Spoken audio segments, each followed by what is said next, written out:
Welcome to my cozy little corner of the internet,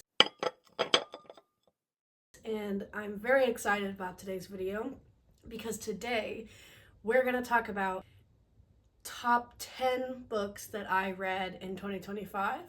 There's actually 11 books on this list and quite a bit of honorable mentions because I went through and I actually have 21 5 stars, which is kind of insane. I feel like I'm still figuring out what I like, and I just feel like right now it's like easy to find my 5 stars because I'm dipping into like new things that I might possibly like. There was 21. There was 21 5 stars on this of all my books, and I ended up torturing myself and picking 10. It had to be 11 because I couldn't leave the one off. And I want to still talk about the other ones, so I did quite a bit of honorable mentions. So there's that. Let's get into my top 10. I also, again, tortured myself and I ranked these. I think if you ask me tomorrow, they'll probably be in a different order, so don't ask me tomorrow. Okay, let's start with honorable mentions. I'm going to try to do these pretty quickly, but I'm a yapper, so quickly means nothing. I have 7 honorable mentions. So first of all, I read The Hobbit this year. Obviously, was good. Obviously. I am really getting into like classic fantasy and just kind of having fun seeing where the genre came from and like developed over time. I think I was so intimidated by The Lord of the Rings that I didn't realize that The Hobbit is actually was written as like a middle grader for like a younger audience. So it's very easy to read. So if you're intimidated by Lord of the Rings, at least read The Hobbit. And I don't know if this is an unpopular opinion or not, but I've read The Hobbit and then The Fellowship of the Ring, and I like The Hobbit better. Just saying. The next one's a memoir. I read The Glass Castle. Cannot remember the author. This is a memoir about a woman whose family is very poor, but they're kind of like a nomadic family, and you're kind of just following her throughout her life and her relationship with her dad and her relationship with her mom, kind of this problematic childhood that she had, where she ended up from that childhood. This was phenomenal. One of my favorite memoirs. Honestly, there's a movie, I wouldn't recommend it. Very different. But yeah, this was really good. Next, I have Race the Sands by Sarah Beth Durst. This book is so underrated. If you like a mentor mentee style story, this is for you. It is essentially like a desert atmosphere, and there's these like animals that you can tame and like ride, and there's races. The magic system is super interesting, and the concept of like their religion, what happens to people when they die, is very tied into these like monsters and these races. So underrated, so good. If you've read Sarah Beth Durst's other like cozy fantasies, like the Greenhouse, and then what was the other one, the Spell Shop, it's not as cozy as that. This is like fully fantasy, and it's a really good standalone if you're looking for a good fantasy standalone with some like I said, mentor mentee, really well written characters. Next, because it's gotta be on here, I'm a big Taylor Jenkins Reid fan. I love Taylor Jenkins Reid. I did read Atmosphere. I loved it. The way that she writes, no pun intended, her atmospheres, like she chooses a vibe to go for, and somehow she just executes it so well without it feeling corny. You know, in Daisy Jones and the Six, like she's able to capture that like 70s rock and roll without it feeling like a character. And then in like Malibu Rising, she really, that 90s surf culture also really well. And in this one, I might be 70s to 80s, I think. I get the timeline of this one kind of like wrong, but it's like astronauts. And then I feel like this is her most romance forward out of all of her books, like true romance forward instead of just like a subplot. I feel like this is her most romantic forward book, and it's got like astronauts and stuff like that. Very good. I cried At the very end, I cried like a baby at the pool reading the end of this book. Next is Out on a Limb. So I read a few contemporary romances. I definitely think I'm getting back into romance. I feel like this was the year I kind of put contemporary and I don't really like rom-coms all that much, but I really like contemporary romance. And I feel like I put it on the back burner this year. Like, this was my year that I really focused on just kind of getting away from romance. But I'm definitely feel myself kind of sinking back into that. This year, I only really read 2 contemporary romances I really, really liked. And the first one is Out on a Limb. Out on a Limb is by Hannah Boehm Young. Hannah Boehm Young. And I don't know if this is her specialty, but the 2 books I've read by her, she does tropes that you think you don't like and then makes you like them.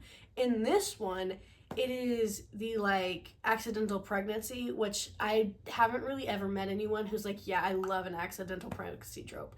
But the way it's done in this one is done so well because it is the whole entire plot instead of just being a little twist. And it's done so well. And then the 2 characters, the MMC and the FMC, are both disabled in a way, or not even, yeah, it's like disability rep. It's so good. I don't know. I've never read anything by her. This is the first time I read her. She is a romance author that I keep thinking about going back to. I think her spice level is kind of my perfect in between. This was really good. I will say, I feel like this man does not exist and would never exist. This is definitely a man written by a woman. I just have to say that. But hey, like, I can disband my disbelief for a really cute story. My next honorable mention, I have 2 left, is Pet Sematary.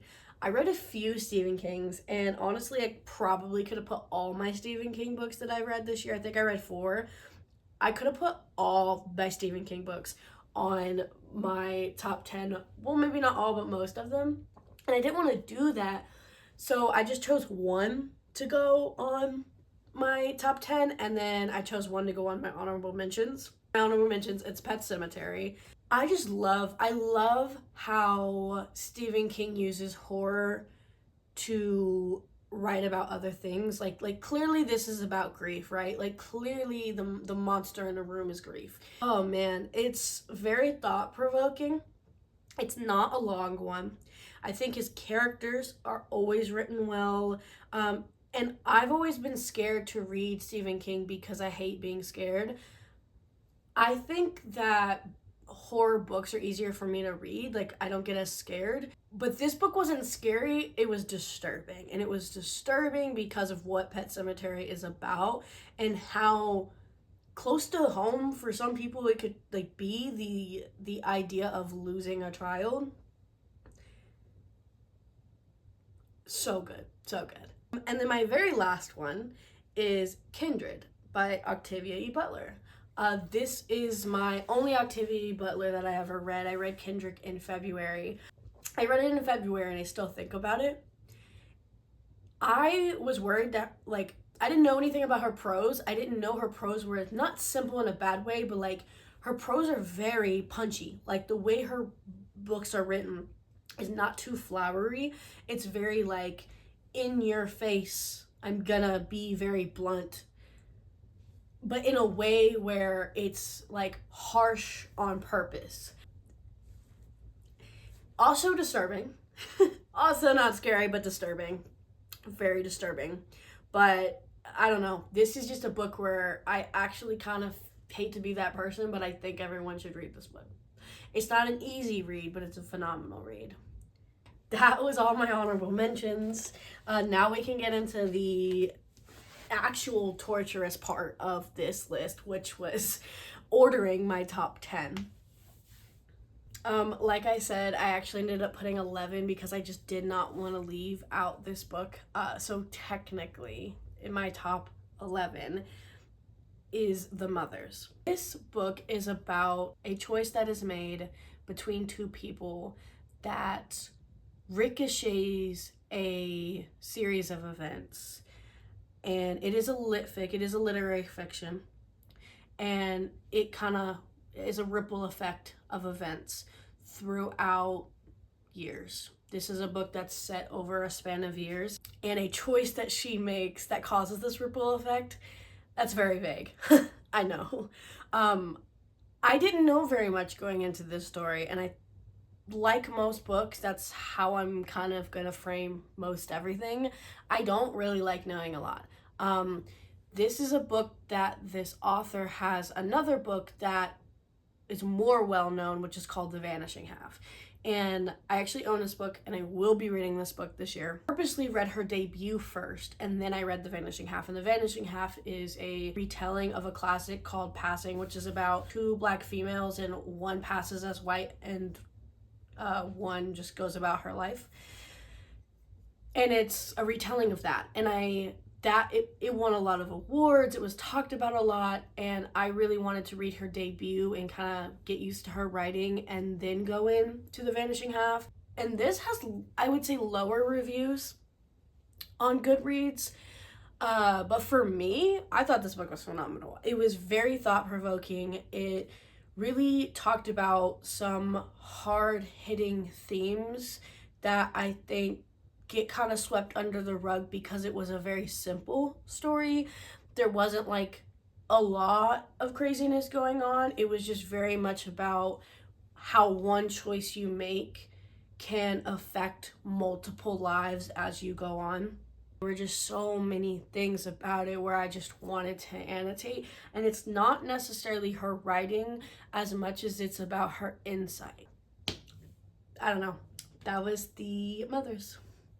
Number 10 was Wildwood. I've gushed about this so many times. I read this quite recently. This is a story about a girl whose brother gets taken by a murderer of crows, and she has to go into this woods that they call the Unpeachable Woods, and she has to go in there and save her brother. And when she goes in there, she finds out it's actually a magical forest where anthropomorphic animals live amongst humans in this like society that's split up into different factions and sections of the forest, and they all live life differently. And she kind of just trying to get her brother, and so she has to go to these different factions and so on and so forth. This is a middle grade that really writes its political writing very well. Super political because it is for kids, but I really liked that it was like, yeah, like you're kind of learning about the politics of these factions in this forest while she's trying to get her brother back. And I just thought it was written really, really well. There is a other POV, which is her friend, who I really like his point of view as well. And I really liked how, like, when they get to the forest, they're separated. This is in the very beginning. And so you get like these two separate POVs of these two separate things that are happening. And so you get to explore a lot of the forest as the story is going on. I thought it wasn't written too young to where an adult could definitely read it. It wasn't like dumbed down. And so I think it would be stimulating for a child. I think that it was very vivid, and I could see this forest, and I just cannot wait for it to be animated. Well, I guess stop motion animated. Yeah, I loved this book. I didn't read too many middle grades this year, but I always end up at least picking up one or two in a year, and this was one that I picked up. And yeah, it was phenomenal. And that was Wildwood. Number 9 was my Stephen King that I decided to put on my actual list. 11/22/63. I know. Everyone who reads this book, it ends up getting put on their list. It's that good though. 11/22/63, if you don't know, is a Stephen King book about a guy named Jake who is a English teacher and a writer, and he finds a pocket in a diner that basically allows you to travel back in time to the same time every time. It's the same time. He goes and he, long story short, tries to stop the assassination of JFK. There is so much that ensues in between that. It's not just about the assassination of JFK, but it's a lot about the past pushing back. There's a phenomenal romance in it that would never have thought that Stephen King wrote. There's just some phenomenal like slice of life parts in this, and with this book being fucking gigantic, I never felt like it was too long. I enjoyed being in it. I did do the audio for this, and the narrator is really good, by the way. It doesn't get talked about a lot, but the narrator for this book's really good. I just really enjoyed it. I loved the ending. The ending of this book, I watched the show before I read this book years ago and hated it because of the ending. And so I was anticipating going in and hating the book's ending. Then I read the end and I realized that the TV show misinterpreted the ending. And maybe they didn't misinterpret it, but they did it in a way that it allowed us to misinterpret it, and it was just not good. But the actual ending I really appreciated, and I thought it was phenomenal. I highly recommend this book. Obviously, it wouldn't be on this list if I didn't. But if you don't like Stephen King, or maybe you never read Stephen King because you're not a horror person. I am not a horror person. This is so far from horror. This is not Stephen King horror. Like, this is not horror. There's maybe some thrillery parts and some gruesome parts and some like kind of action parts, but it's not scary. So don't let that deter you, because it's just not. This is a lot of people who don't read Stephen King's first Stephen King, and it was kind of mine. I read another book that wasn't written by Stephen King first, or was written under a pseudonym, I guess. But I read this one as my first official Stephen King, and like, I honestly, if you can get past how giant it is, I would recommend it being your first Stephen King. It is that good. But yeah, that is 11/22/63. Number 8, I have this book. Yeah, here it is. Was a really random surprise book for me. Didn't really know this author. Didn't know I knew this author, but I actually did. I'll get to that.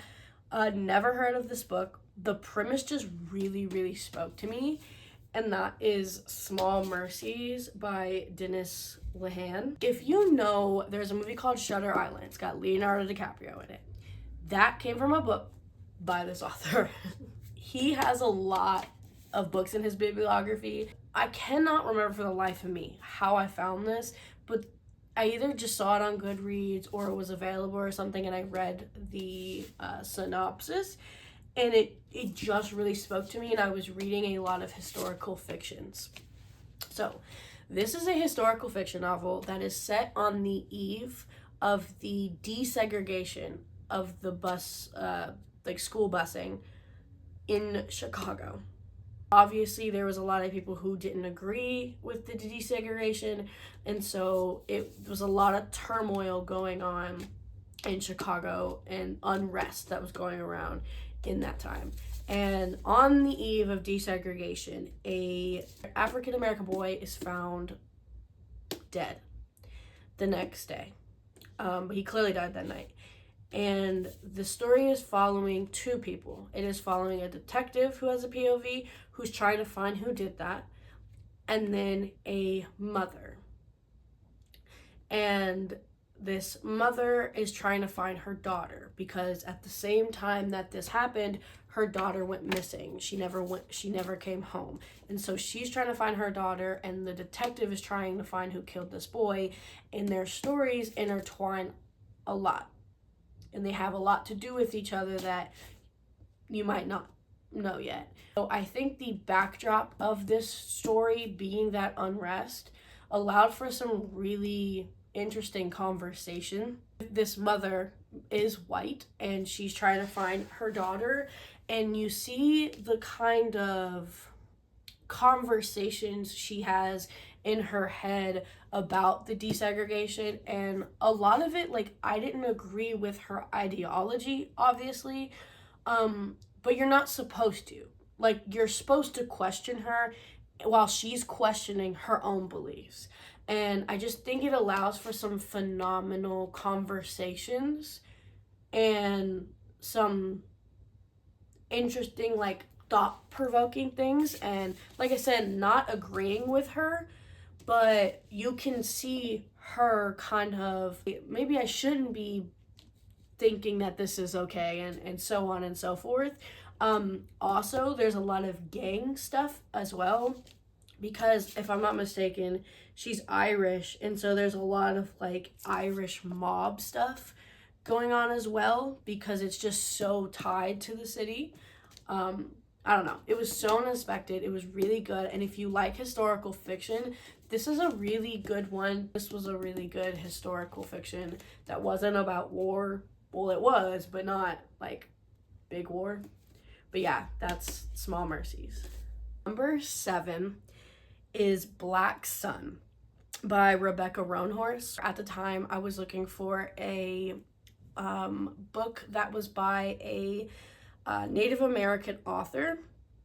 I read this in November, and November is Native American like history or appreciation month, and I wanted to read something by a Native American author, but not necessarily something that was about their pain. I wanted to just celebrate artistry by a Native American author, and I looked up like fantasies, and I didn't know this book existed, but it apparently was like a YouTube darling back in the day. Like, I actually seen a lot of videos about this, and I was like, oh, I didn't know this existed. This is about 3 POV characters, and there is a convergence that is supposed to happen at the end of the book, and the whole book is leading up to this convergence and this big event that's going to happen. And so you're following all 3 characters into this convergence, and one is a priestess, one is possibly a god, and one is a amazing like bisexual pirate who is essentially like tasked with taking this possible god character to somewhere for this convergence. And also, this little pirate character is like of like a race or species that's like kind of mermaid-esque. It's not mermaid, but it's kind of mermaid-esque. Every single one of these POVs were interesting. Every single one of them made me feel for their character. I couldn't put it down. I read it in 2 days, and it's pretty chunky. The writing was really good, wasn't two-dimensional. The plotting was phenomenal because, like I said, I couldn't put it down. Event at the end that you know, every chapter was like 2 days until, 1 day until, and that always, I love when authors do that, because that always makes it to where that counting down really creates stakes, and it's really like, oh my god, like what is gonna happen? Are they gonna make it? It was really good, and it's just one of those unique fantasies that I just feel like there needs to be more of, and yeah, it was just so good. That was Black Sun. Number 6, I think I read this in October. This was The Only Good Indians by Stephen Graham Jones.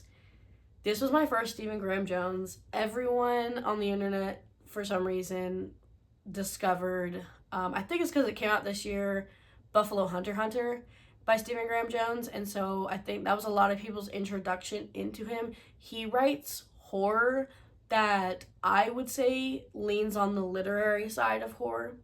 And this is a story about a group of friends who do something not good one night. And I think it's like on Thanksgiving or right before Thanksgiving. Years later, you are following every individual friend, like every individual person who's in this friend group. And there is a unnamed entity that is getting vengeance on every single one of these friends. So you're following the friends as this entity is out for vengeance. Oh my god. It's got some of the craziest like body horror I've read, and just some of the most like gruesome horror scenes, but paired with some of like the most phenomenal writing that I've read in a horror.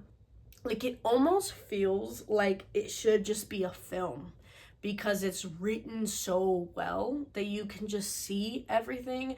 But his writing is very dense. And so it's a very small book, but you get so much out of it. His writing is very dense, but like in a good way.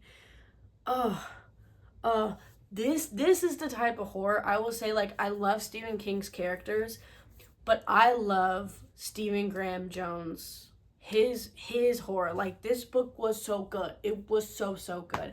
And I actually read this physically. I didn't do the audio, and most of the time I do audio, but I just decided, hey, I'm gonna try. And with this being a little bit more on the literary side, it was a little bit more of a challenge, but I was able to push through and like read it, and I feel like I got so much out of his writing reading it with my eyeballs because it's dense. Like, I feel like he's saying three things by only saying one thing, if that makes any sense. I don't know. It was very, very good. And that was The Only Good Indians. Number 5. We've made it halfway. Number 5 was The Summer That Everything Melted. This book was weird. Oh, but it was so good. Tiffany McDaniel, the author, has another book called Betty, which I actually read Betty first because this was a book that I just heard quite a bit of my YouTubers praise and kind of talk about. That book is kind of equivalent in the sadness department, in the trigger warning department of A Little Life. And I read it and I was like, okay, this was good, but it was very, very depressing. And so when we hit summertime, I saw this book and I was like, I was kind of scared to read Tiffany McDaniel again because of how like hard that book hit me emotional wise. But oh my God, this book is like magical realism. And the best way that I can describe it is a fever dream. This is a book about a kid who comes to town, who was invited, which that's so hard to explain, but he comes to town and he claims to be the devil. And he believes he's the devil, fully believes. And it's a little black boy. And he comes to town and he claims to be the devil, and he ends up kind of shacked up with this family. And it's throughout this one summer. And this book is like the equivalent of Sticky Summer. Like, it feels hot and gross and just nasty. And it crosses that kind of line of, is this real? Is this fantasy? Like, is this actually happening, or is this just in their heads? It's one of those like magical realism books.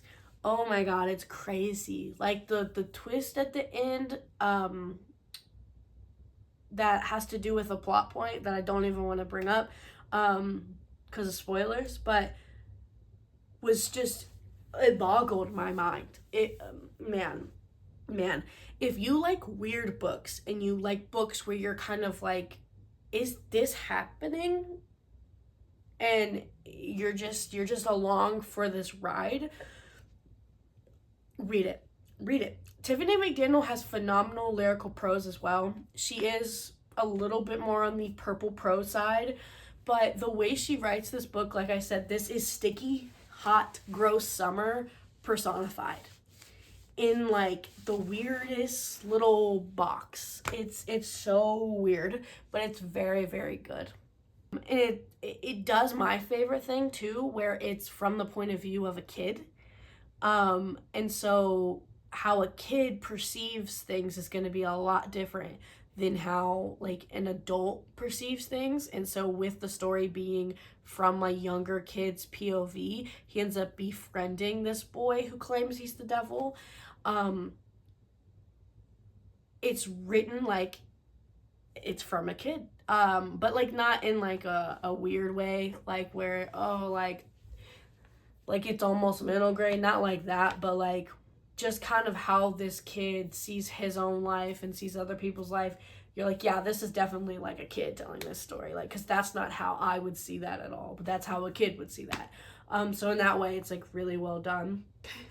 Yeah, like I said, really weird book, but it just sticks in your head and it just will not go away because of some of the scenes are very like kind of graphic and disgusting, but it's not like horror. Like, I can really only say like it's a fever dream. It's just straight up a fever dream. Yeah, so that's The Summer That Melted Everything by Tiffany McDaniel.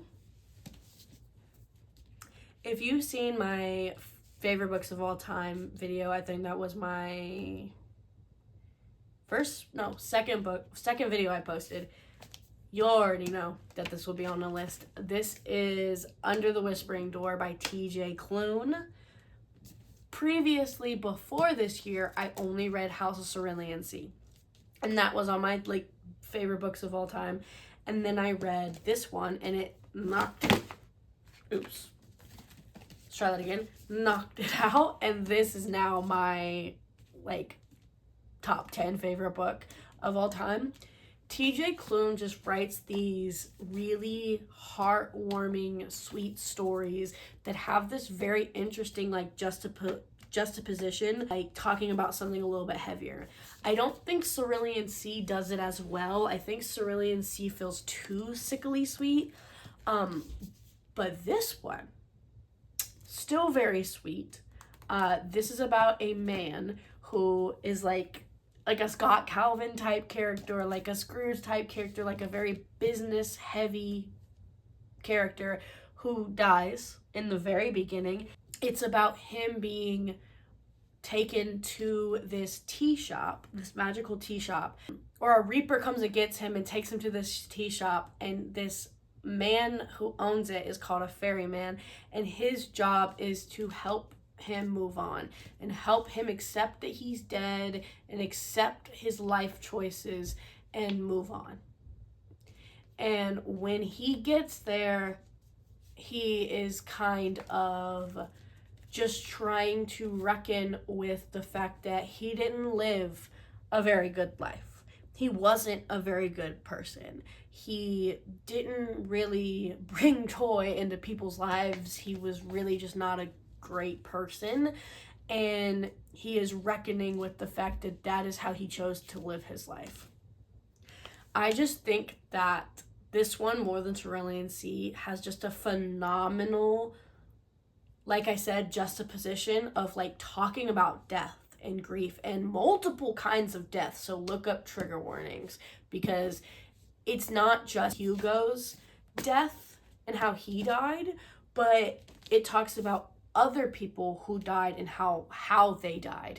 And so you get conversations around suicide and other types of death, with it talking about that, but then also having some of the coziest moments with the tea shop. And also in true TJ Klune fashion, there is a very heartwarming, very adorable romance in this, which is just so good. So the romance in this is two gay men, but I'm just putting that out there if you don't know who TJ Klune is. But yes, there's a very beautiful, adorable, heartwarming romance in this. I really love the romance in Cerulean Sea, but just, I don't know, this one took my heart and grinded it into a paste. Like, it really did. Oh, it's so good. And it's also very funny. Like, if you can see, which I don't know if you can, all the yellow is me laughing out loud. Like, it was that funny.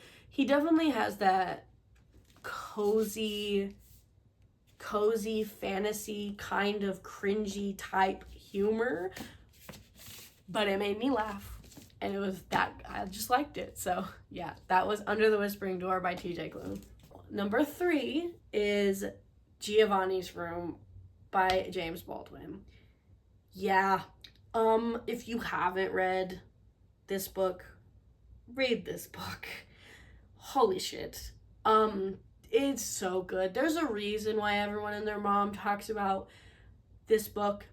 It's that good. James Baldwin is just his words. Like, you know how earlier I was talking about how an author can say like 3 different things in one sentence? If that author was saying 3 different things, James Baldwin's saying like 14. Like, his writing is very dense, and Giovanni's Room is like this big.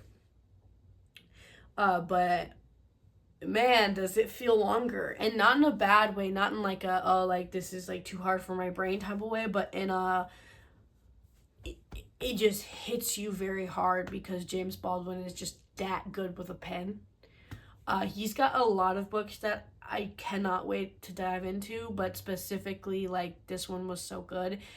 Oh my god, the way it hit my heart, man. It's one of those. Talk about grinding my heart into a paste. If this grinded my heart into a paste, that book grinded my heart into a paste and then lit it on fire. I don't know. It was just that good, and it's that sad, but it's just that phenomenally written. He talks about love, but also toxic love, and the way he's like, the words he uses to speak about love was just, oh man, I don't even know. It's just that good.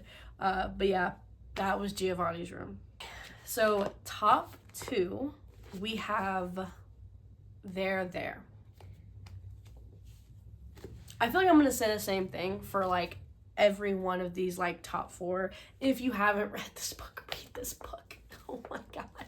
I thought that this was going to be my favorite book I read. I actually read this. This was my second book I read this year. Second book I read this year.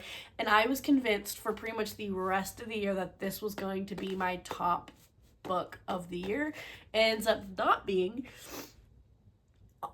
my top book, but we'll get there. Oh, this book. It was a Pulitzer Prize finalist, and I can see why. This book is following a bunch of characters. I think it's 12. Yeah.